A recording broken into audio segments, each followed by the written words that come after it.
So welcome everyone back to the podcast. We have a special guest, which is Lorena Bayardo. Thank you for being on here. And I was actually wanted to ask you, like, what made you go into behavioral therapy? Oh my gosh, we're jumping into it. Okay. I'm like, whoa. Hi. Thanks for having me on here. Of I'm course. actually a little bit nervous, but it's whatever. Thank you for joining. Thank you for your honesty. But okay, so what really got me into behavioral psych and into the world of psychology. So around, like, just growing up, I had always surrounded myself people who have special needs. And so my mom is still a special needs activist. She's not that active only because of COVID. So her group is at a pause right now. So, yeah, I was always surrounded by kids with special needs. Always was interested in how one can help another being kind of just be able to socialize properly into this world, to in some way, I guess, act in a way that's more acceptable socially.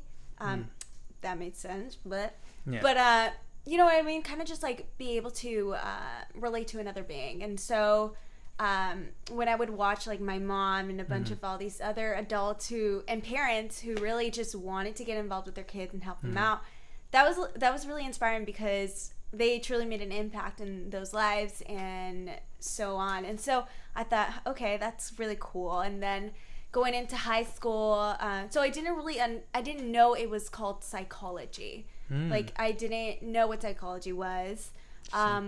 I only knew the term therapy and like therapist, but that's pretty much it. And so I didn't really dive deep into that. I was kind of like figuring out what I wanted to do in life in high school. And so then we had a psych class that my school provided, and I was like, I don't know what that is. Meanwhile, like, just I was always interested in trying to understand why people think the way they do. And so that was really cool, just trying to like investigate that, where are the correlations coming from.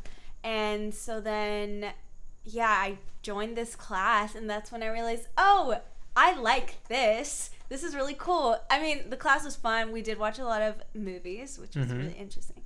But yeah, so it really opened my eyes to just this whole other world that I always was interested in, but I never knew it was like you can choose therapy as like a career choice. Like I never knew any of that. And so I wanted to say, like, jump in real quick. I remember a while back you were saying down the road, if I ever needed a marriage counselor, you were kind of joking around. Would you ever explore? I don't know if you're serious or explore marriage therapy.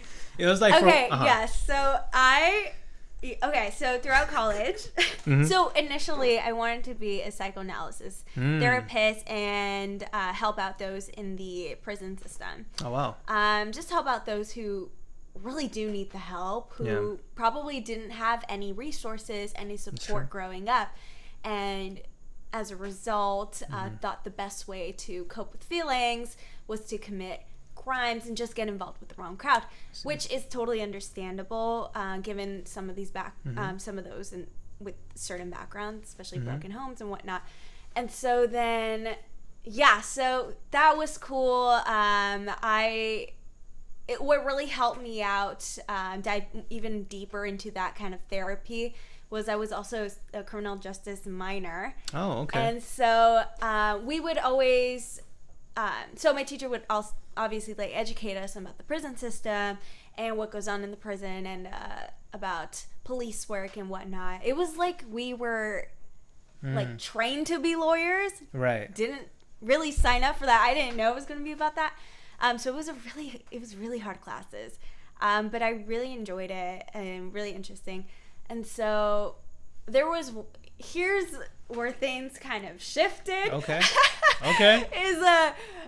So one time we watched a video in criminal justice in one of my criminal justice class, and this video was about a case that had happened in one of the prison systems where one of the so they have a supply closet filled with weapons taken from different cells that prisoners have created, because you can make a weapon out of almost anything. Pretty much. Toilet paper, it's crazy. Anything.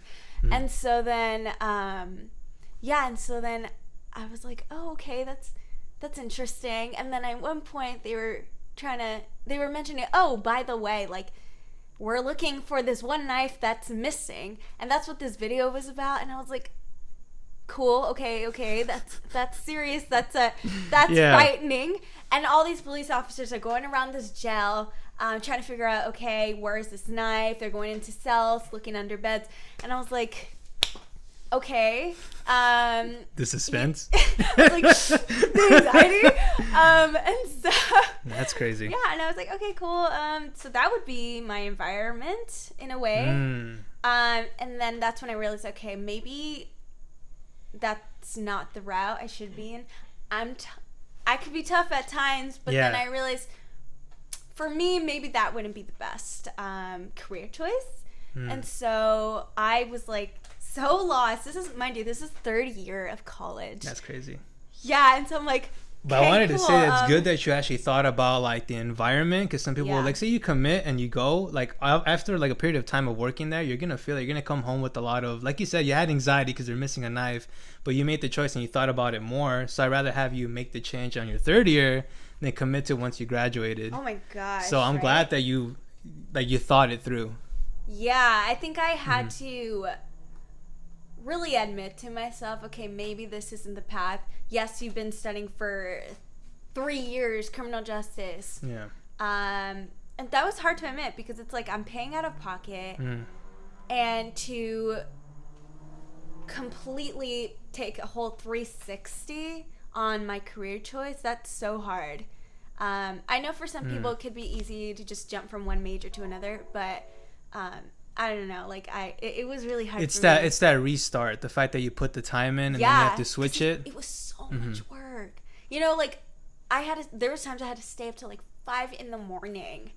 to study for one test, because we had to memorize laws. If we missed one word, immediately it's just not therapy, but it's the law as well. That's crazy. Exactly. That's why I tell people, like, my minor was basically my major. I put in so much more work in my minor than my major. Because psychology is kind of, like, I just get it. Like, I understand it. It's really easy for me. But yeah, so I was like, crap, like, I don't know what I'm going to do. And so I went to the dean of behavioral science building that we had. And, I was like, okay, what can I do? I like all these branches of psych. Mind you, I may not be the best fit to work in a prison system environment. Fine. But psychoanalysis therapy is still pretty interesting to me. And so I thought, okay, maybe I can apply it to like different kinds of settings. And so then, so I asked her, I was like, I like almost all branches of psych. I don't know what career choice I can choose to do that. And she was like, oh, why don't you just be a clinical psychologist? And I was like, huh? What? Who? What's that? What is that? I was like, what is that? And she's like, she actually was a clinical psychologist, so she was able to give me firsthand like advice on That's cool. what it was. Yeah, so I was like, thank God.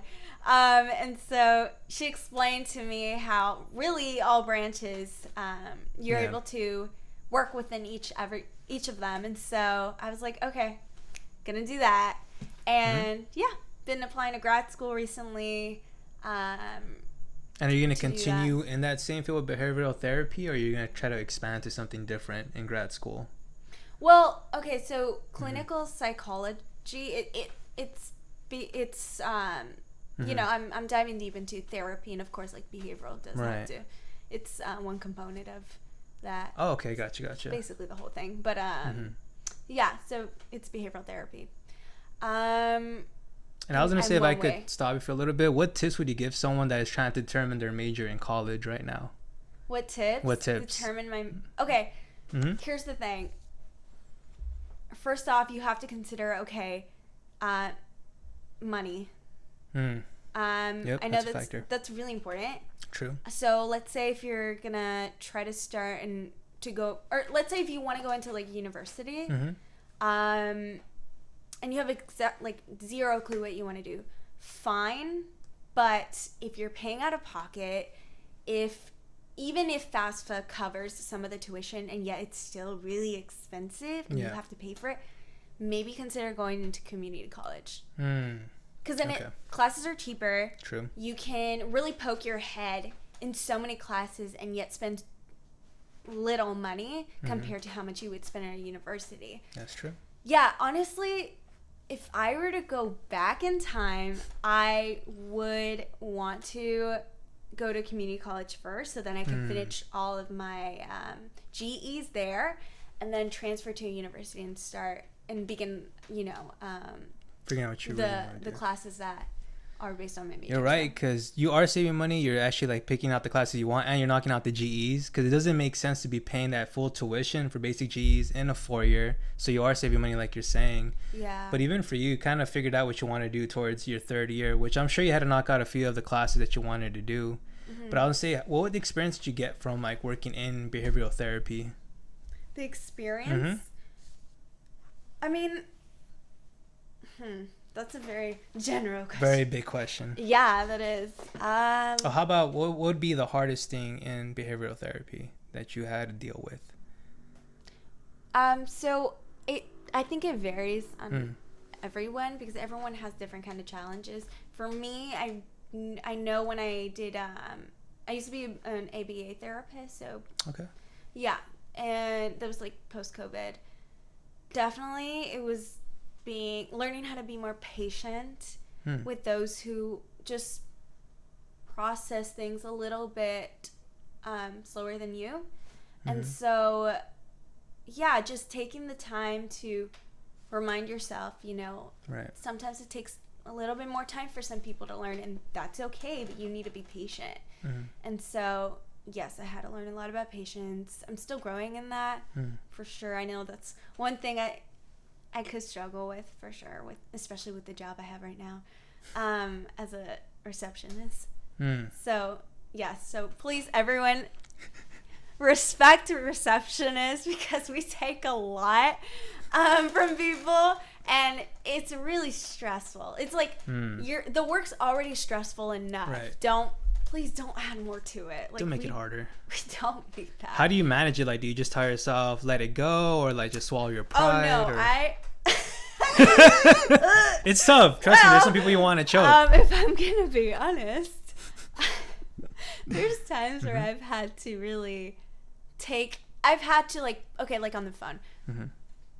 I've had to put them on hold and really take a breather and remind myself, you never know okay, here's the thing. You have to also consider, like, there's going to be rude people. There's going to be people who, that's true, for some reason, decide to hate on another person. Fine. I think there's obviously an underlining on why, a deeper underlining why they or like act the way that they act. And so that's another thing you also have to consider. And so when I'm on the phone with people who just for fun decide to be mean to me, I'm like, okay, cool. I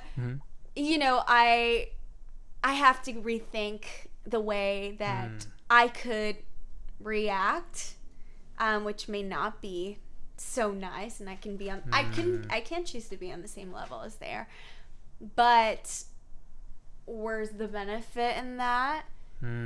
It's best to maybe kind of take a step back and realize, okay, like, you don't know what this person went through. They could have been, they could have went through a fight before they made this phone call. Very hard. That's a very hard, like, mentality to keep. Easier said than done. Right. But I think definitely, like, over time, practicing that, being a little bit more considerate with, the fact that everyone has their own, stuff to deal with, and not everyone comes from an environment that is helpful and supportive. And so, that's something that I have to keep in mind. And it's been helpful. Right. Preventing those punches. I feel you. I've had, like, I've had to, like, put people on hold and be like, punching the air because I'm like, why are you so mean? It's crazy. Yeah, but, taking the breathers, thinking outside the box is very helpful. Gotcha. setting like that. Yeah. I did want to go back. You did mention about your mom's involvement with people that have like certain special needs. Yes. What do you feel like your family? It sounds like your family does have an impact on you and how you were kind of like raised up. Yeah. Do you feel like they have anything else that has helped you mold you into your faith or anything else like that? Okay, so if we were, yeah, okay, that's a loaded question because there's like there's so like much. 2 questions basically, like how much they made an impact in my life, and then spiritually. So let's begin with the spiritual side. Let's do it. I mean, you know me so well, but for those who are listening, may not know where I'm coming from. Grew up, I'm going to make this as concise as possible. Grew up in a Christian household. My parents went to church. I never was one to say I'm a Christian just because my parents went. I didn't really want to, like, believe, like, I believed in God, but I didn't want to make that full commitment to have a relationship with God. I just couldn't grasp around the idea of committing my life to someone else other than just, you know, living a life for myself. And so, yeah, I was like, not interested. Seems kind of boring. But also, when you're constantly surrounded, like at school, when you're surrounded by people, and even like outside of school, when you're surrounded by people who, or, you know, face people who claim to be Christian and then live a whole completely different life. Sunday Christian. You know, it's very easy to convince yourself, oh, that's what Christianity is. It's this double life, you know, and that's what we do today. You know, we see one thing. It's true. But then if I were to even talk about race, like we see one thing that one race does, and then all of a sudden we're defining the whole race based off of that one thing and claiming that everyone who is that kind of race does that one thing. A general assumption kind of thing. Yeah, and so that's kind of what I did with people who claim to be Christian, and so I was like, oh, like everyone who's Christian's fake. Yeah, I mean, yeah, no, I feel it. I was on there too. Yeah, and so how my parents impacted me in terms of that, they were very loving to me, very respected. They respected my decision not to have a relationship with God. I think here's the thing, and I was talking to Sean Cutting about this. My best friend, by the way. Shout out to Sean. But what I was saying is that it's so important for parents not to shove God down their kids' throats. I think allow your kids to kind of figure it out on their own. Give them that time and that space, because I mean, it's everyone's own personal journey when it comes to seeking God. It's true. You know, it's you and God. No one should be able to force you to believe in something that you don't entirely understand. Right. I just don't see any benefit in that. You don't have that ownership in a way. No, see, and this is okay. See, because of that, that's why I think a lot of people have trust issues when it comes to, or that's why people question a lot of what even is a relationship with God. And I feel like a lot of parents, a lot of negative influences of people who claim to be Christian, and those who have forced or like, you know, just people who have like really tried to verbally force someone to believe in God solely by stating, you know, or having statements like, well, if you don't believe in God, you're going to hell. And just kind of like pushing God onto others using fear. Don't know what kind of tactic that is. Right. It's just one of those things where it's like, again, like everyone's on their own journey. You can't force someone to do something that they don't want to do. So that's why I'm so grateful for my parents. It's because they never were like that. That's good. You know, they kind of just like let me figure it out on my own. And then, and then that's kind of what really opened my eyes to, oh, maybe not all Christians are fake. Maybe some are actually patient and loving, as it biblically states for, as God has called his followers to be like. And so, I was like, okay. And then, you know, this is like now diving deep into my testimony, but no, go for it. But yeah, and then when I think traveling through two different churches too,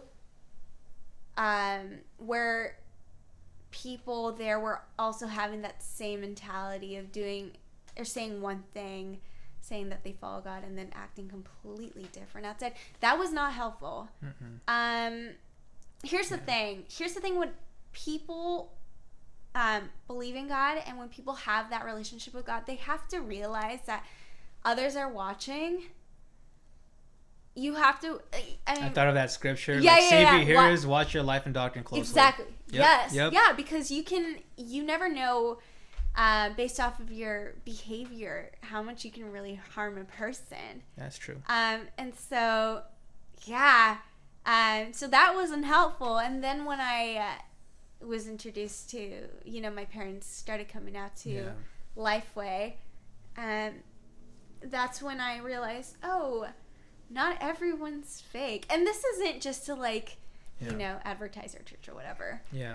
And say our church is perfect. But you're more than welcome to come. Shout out to Lifeway. Do you want to give them the address? There you go, right? We're going to tag them in here. But you were saying that when you checked out Lifeway that it was totally different? Yeah. So now I'm not saying our church is perfect. There's no perfect church. Exactly. If you're out here trying to seek a perfect church, it's not good here. Luck. Never going to find one. And so, and so then I realized when at Devos, which is our little, teen hangouts. Yeah, and so when I would attend them, of course, I didn't care for them. I kind of just I spoke to certain people that I was okay, I can mesh with them and whatnot. And so, when these women,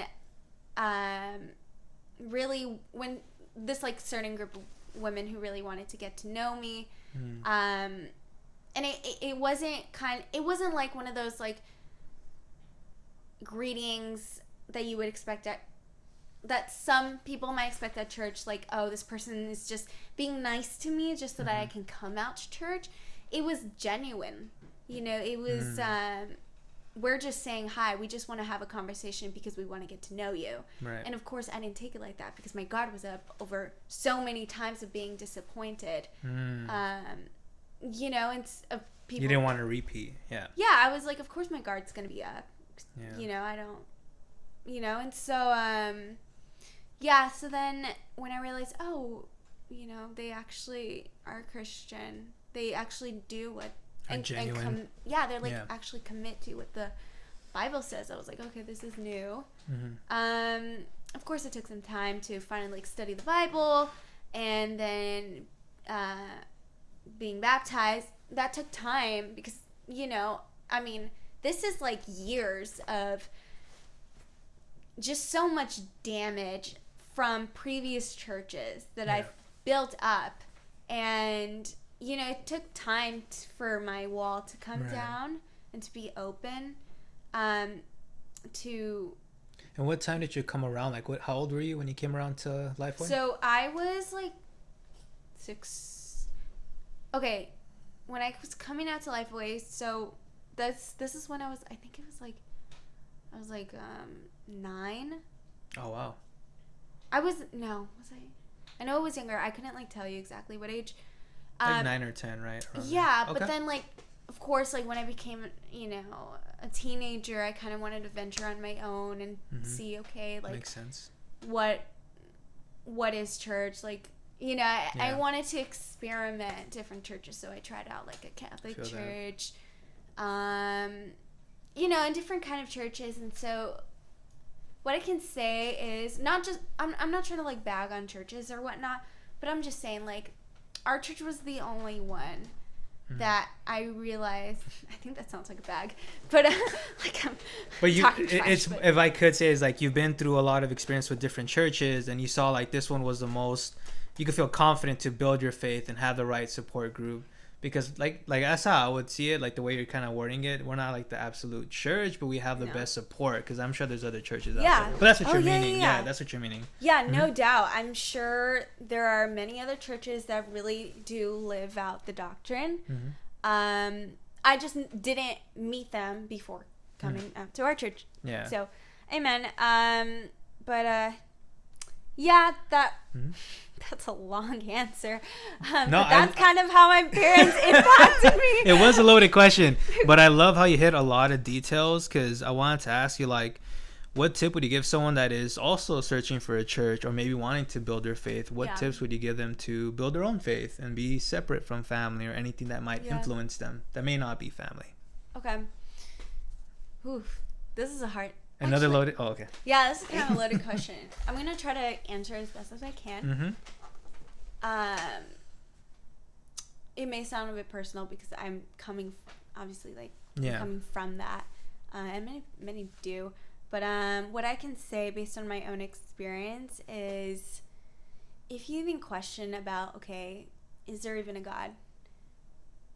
I say continue with that curiosity and dive deep into it. Okay. Yeah.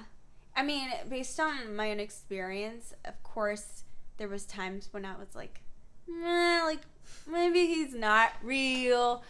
But I thought, okay, you know what, like, is it really harmful to dive deep into it? You know, like, just let your your curiosity lead you, and then you never know what you can find.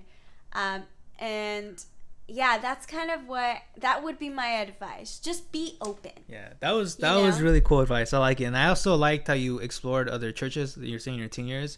Because it was like right around college. I did come out to our church once and I fell away. Basically, if I could say the term fall away, is basically I just left the church. I was no longer in the congregation. I was experimenting to going to Catholic. I actually joined a Freemasonry, and then I left because of this whole Illuminati thing. I was into that hype. Yeah, exactly. Whoa. But I was just like, alrighty. And so I left that too. But the funny thing is, when you explore those things, you kind of figure out like what you want to do. And then I ultimately realized, like everyone wants to find something to belong to. But I found like following Christ and following the right church at the time, returning to Lifeway at the time, and it was like, wow, like I see people that were there still faithful, still growing in their faith, and like I was just like, that could have been me. I could have worked on my character, but instead I kind of just wandered off. But you're right, sometimes we need to go ahead and explore other things, because you might come back and you build that curiosity for God. So I thought that was awesome that you mentioned that. And you're saying like, okay, go where you feel that what best fits, I guess. Yeah. Here's the thing with that. Okay. I think when I had attended a little bit of my friend's Catholic church, I could have stayed. I could have told myself, no, like this is good. Your friends come here. This could make sense. I could have told myself that. I could have convinced myself that. But here's the thing. Number one, ask yourself, why are you going to church? Second, does it make sense? Don't convince yourself that it makes sense. Actually dive deep into it. Does it actually make sense? Where's the correlation from one scripture to another? If there is none, that's questionable. Maybe you shouldn't consider going to that church. Maybe you shouldn't consider even being part of a group who can't really explain themselves why they believe what they believe. You know, and so I can easily say, like, go to a church that works. I can easily say that. But, I mean, where you're going to grow as a person in your character. Go where you're going to really see blessings and change in your life. Don't make it up. Right. That's the one thing that I've realized that I could have done easily. And I think a lot of like friends who have like told me their experiences in the Catholic Church, told me their experiences in different kind of religions, whom admitted to me and told me like I just went because I was convincing myself, like, you know, this fits, this makes sense. Right. Don't lie to yourself. You know? I just thought for a moment, like how you're saying we kind of create, this is what I was thinking, we create our own gods, or we create our own thing that is fitting for us. And you're right, you were saying how when I was going back, I found like the best fitting with Lifeway, but you're right, sometimes when we have to really think about what's the best fitting, because it could be the most convenient to so if I could say, is like I found a church that was really solid in their doctrine, and even though I may not agree with it because it's God's word and I'm actually letting go of my old life, I had to understand, look, this is the path I need to go on. Yeah. And even though I may not agree with it because I'm accustomed to a different lifestyle, I need to come to that conclusion. But like you're saying, like your friends they were comfortable in what they wanted to do because that's what they wanted. Here's the thing. You're not going to grow in comfortability. Not at all. Not at all. Like, you're going to be stuck. And that's true. What's the point of that? That's not even living. You know? And so don't convince yourself that you're living. Don't convince yourself that you're really making the best out of your life by believing in something which hasn't really made an impact, hasn't really helped you in your character. There's no growth that has been done, and only because it's convenient for you. What's the point? I wanted to say, what challenges did you face staying committed to a relationship with God? What challenges I faced? Dang, over here. Okay. You know, I'm listening. You know, shooting because she's just shooting so much fire. I just have to like ask questions. I'm like, dang. What's been challenging is I'm a person that loves to take control. Some friends have noticed that. But I mean, that's something in my character that's I know it needs to be changed, and I've tried to grow in it, and I'm continuing to grow in it, trying to see, okay, like how can I live my life trusting God to the full extent, like 100%, without kind of getting in the way of his plan by thinking, no, I got this. Like, no, like I'm in control. And no, I know how this is going to turn out. I know what's going to happen if I do this. Like, creating all these assumptions. Right. And so, yeah, because of that, it's been challenging. Like, I'm a person that, like, everything needs to be scheduled and tight fit and whatnot. And of course, God isn't like that. He's one to really throw you challenges in life that's going to help you grow. And because growth is uncomfortable, of course, that throws me off of my schedule. And so when I'm faced with like a challenge on my growth, like being patient at work, you know, that wasn't planned. Yeah, I'm like, what the heck? Like, that's not part of my plan. But it's like, I mean, here's the thing, like, and I was telling Johnny, one of our friends, I was telling him, like, you know that if you're going to go about things in your own way, fine. But remember, we're talking about a person who has lined up so many blessings, so many successes in your life and achievements for you, and yet you're willing to go the opposite direction. Be careful, but understand that it would be best to to just stay in the same route and the same plan God has for you, because that's going to be so much more benefiting, you know? I hear that. That's challenging, to really put your 100% trust in God. I mean, it's so hard, but I mean, if it's gonna lead you to a life that's you couldn't have imagined, that's gonna help you grow in your wisdom, help you live a life through wisdom, and not just live life, because I mean, at the end of the day, I can say that God knows so much more than you. Right. I'm pretty sure someone who created you knows so much more than you, and knows your future. And so, yeah, that's one challenge for sure that you're thinking about. That's cool. I was just thinking as well as like renewing of the mind, Romans 12:2. And I just think like when you do pursue a relationship with God, yes, there are challenges, obstacles, but there's a reason for it. So we could go to him to change our character. And would you say that you've definitely grown more in your patience over the period of time? What do you feel like is a new thing that God's also revealing to you to work on your character? Let me think. Dang. Okay. Or I could also transition into. We can come back to that. I was going to mention about the dating. This is another big one, but dating culture in the church. Yes, I can talk for days about this. Let's start with the first one. What would you change about it? The dating culture in the church. Oh, let's describe it. Yeah, you could describe it. Go for it. Here's a tricky thing. That's a very general statement, and let's be honest, like the way that every church functions in terms of like dating and you know, how to date in a pure way, it's very, unfortunately, it's very different in each church. It's dicey. It really shouldn't be, because it's like, well, if you were following one doctrine, that would mean one way.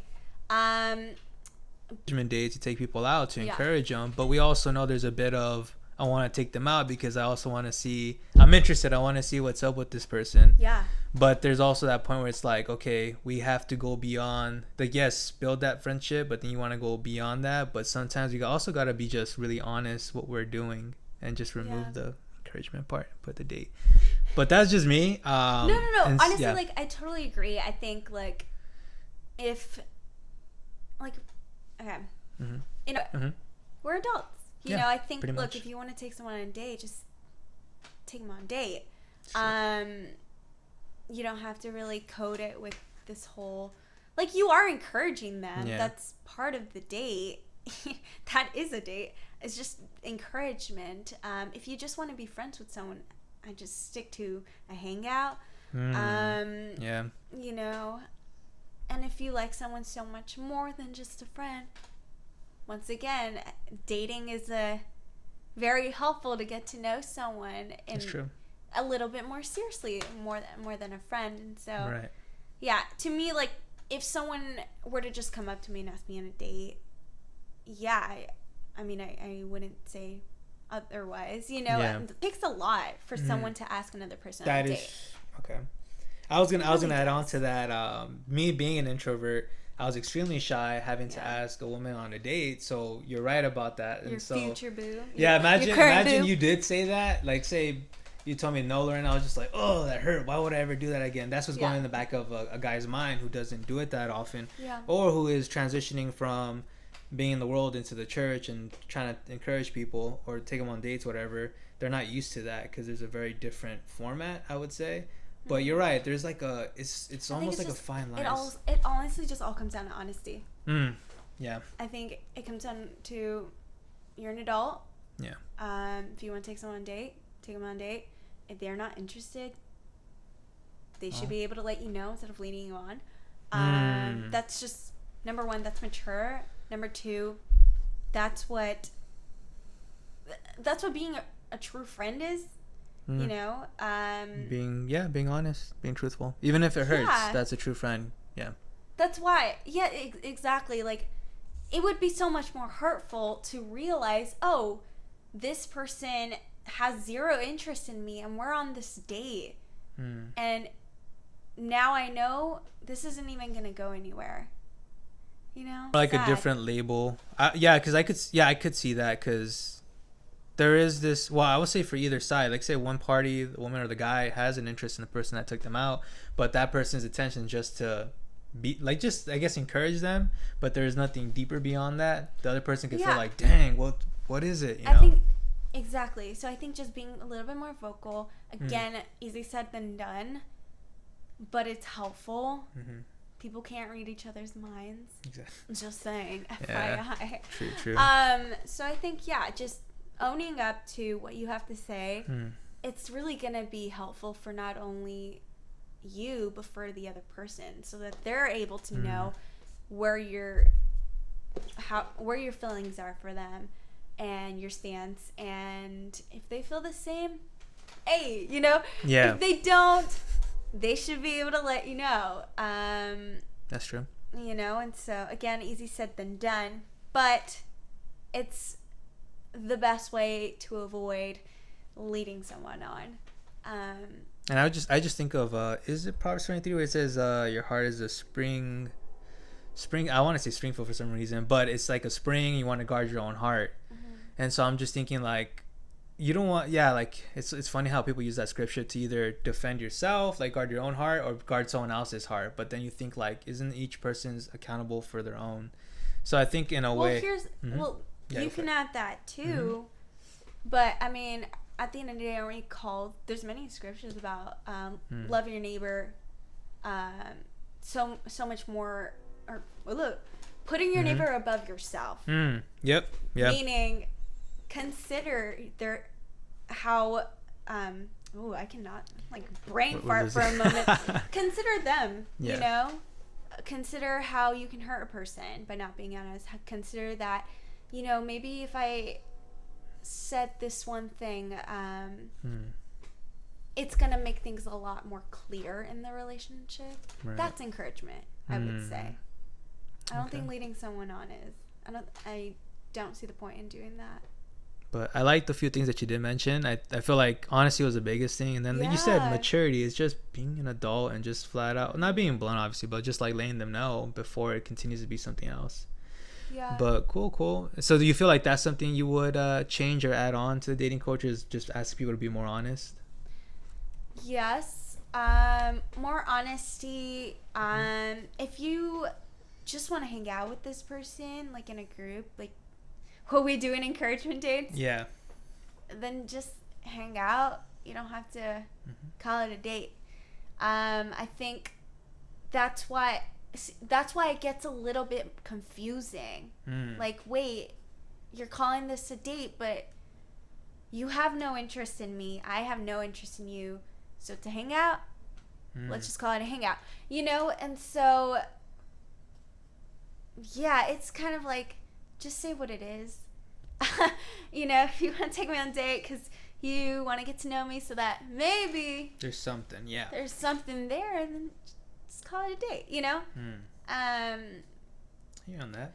And I wanted to ask you, this is a random question. I usually throw them in there. Yeah, which hasn't been. But if you could make people pick one book, let's go. Like, say in the public education system, if they had one book that was mandatory that they had to read, what book would you pick for them? Ooh. I'll just throw mine out there real quick so you could think of it. I'm saying, now I'm having a hard time. Oh, sweet. Well, I'm thinking either five love languages, or I'm thinking Crucial Conversations. Now I have a third one, Boundaries. Those are my 3 books. But if I had to pick between them, Crucial Conversations. I read them, yeah. Okay. They're good, I'm telling you. Meanwhile, I'm over here reading The Maze Runner and Harry Potter. Hey, there's wisdom in those books. There you go. Yeah.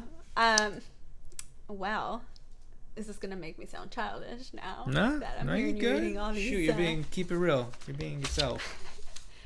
Okay, so this is my favorite book of all time. It's called Currents.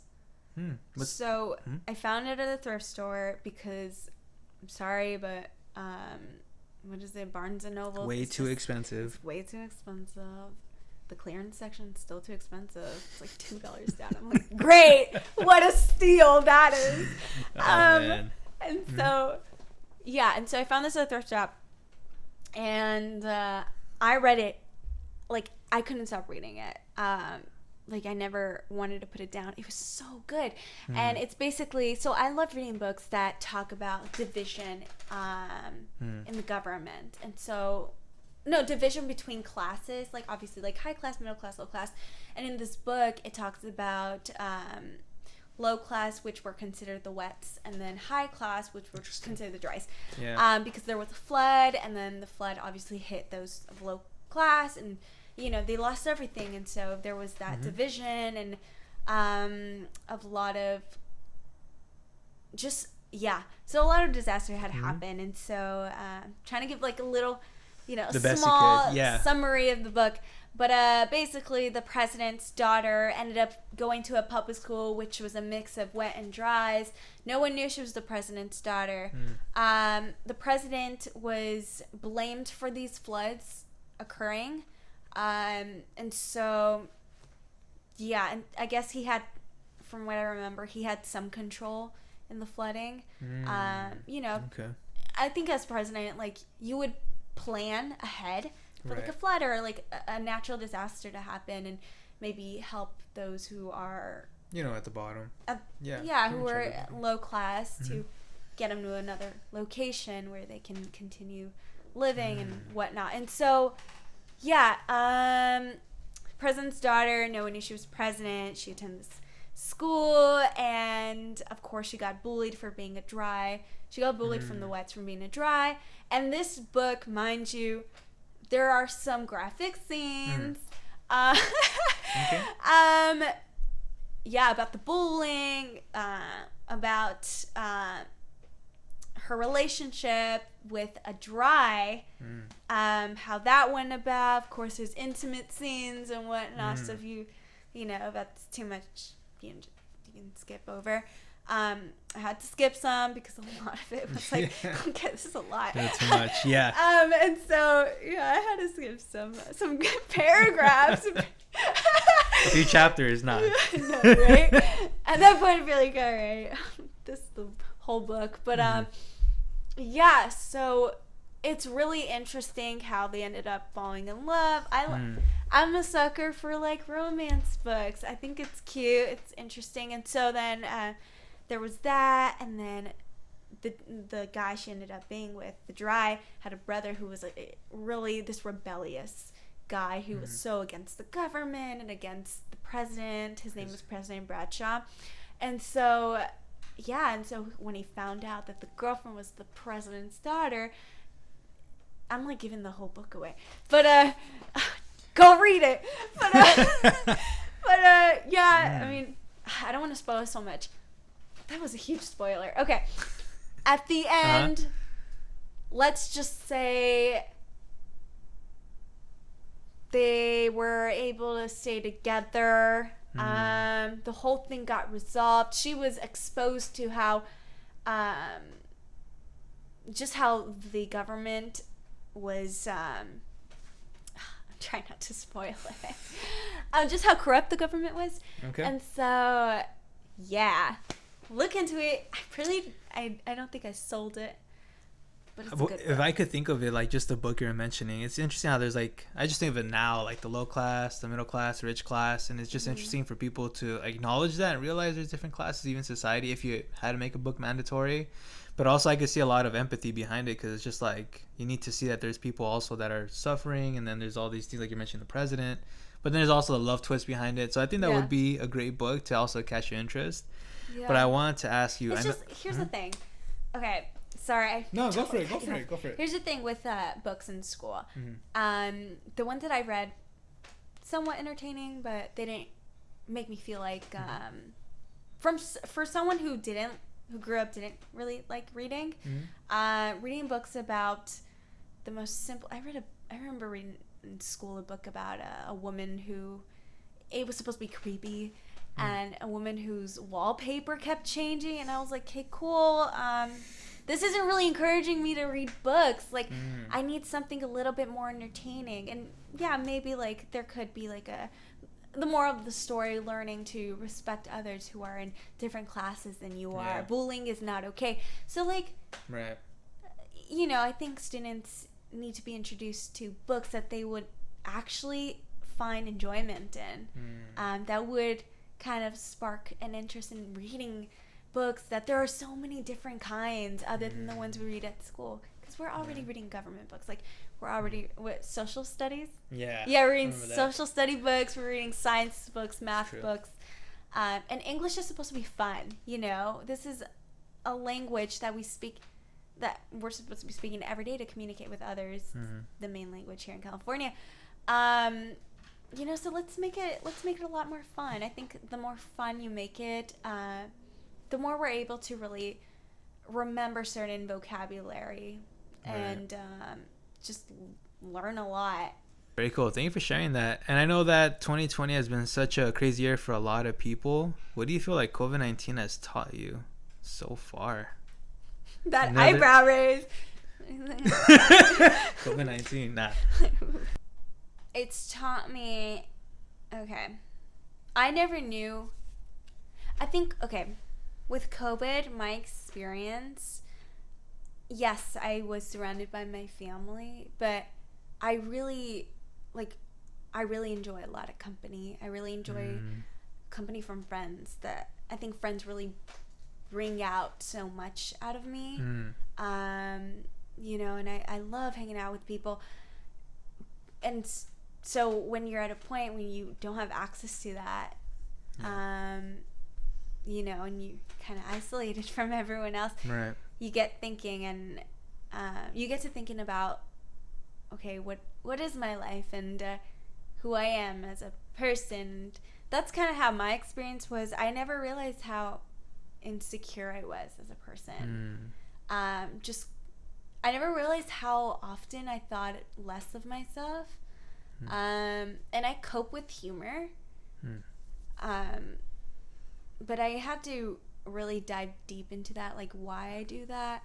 And it turns out I was very insecure. Like, even I'm still working through it, because even like for most, posting a selfie, you know, all for it. But if I were to do that, I don't know if this is like the best example, but for me it is, posting a selfie, it gives me a lot of anxiety, because I immediately, my thoughts are, you're so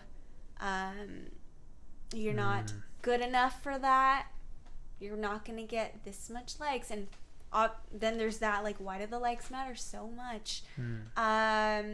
You know, it makes you look a little bit conceited, like, you know. And so when I realized that through quarantine, just kind of being alone in my room, I was like, okay, this needs to change, because I need to know, or I need to really believe that and know that I am good enough, that God didn't create me to criticize myself, you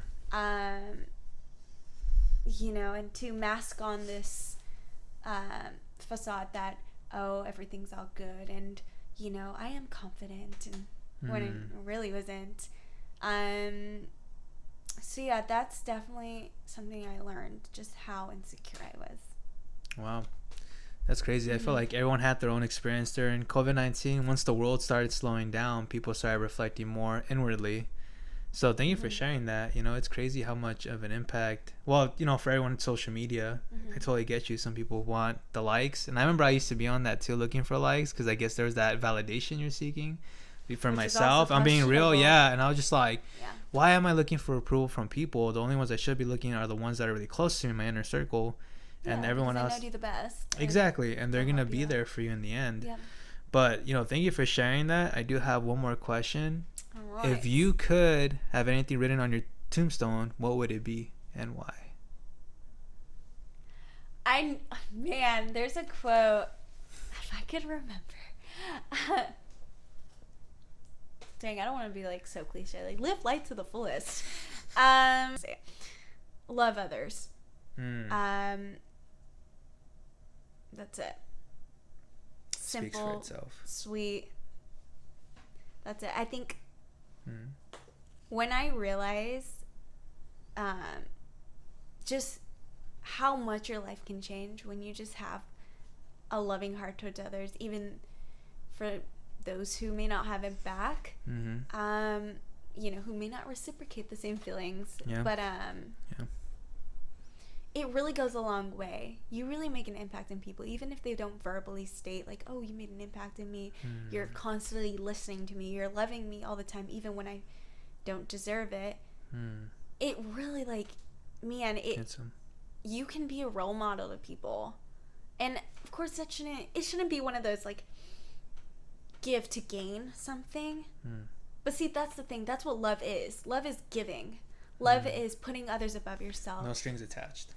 Yeah, that's genuine, true love. That's what love is. And so, yeah, that's what I would say would be on my tombstone. That's good stuff, man. You can go so far in life just loving people. That's true, and easy said than done. For sure. Speaking of patience, I'm just like. But no, you go a long way. For sure. And thank you for sharing that. And I just wanted to say, Lorena, thank you for being on the podcast. Was there anything you wanted to say before we close it out? Any shout outs or anything like that? Names everyone. Dropping names everybody. Let me see. I don't think I have any questions right now. Dang, I feel like I'm at like my college or my, university or my grad school interview, They always leave that, at the end, but you have to ask questions. That's kind of how it works. Okay. For anyone applying to grad school, just be prepared. True that. And so, I don't think I have questions for you.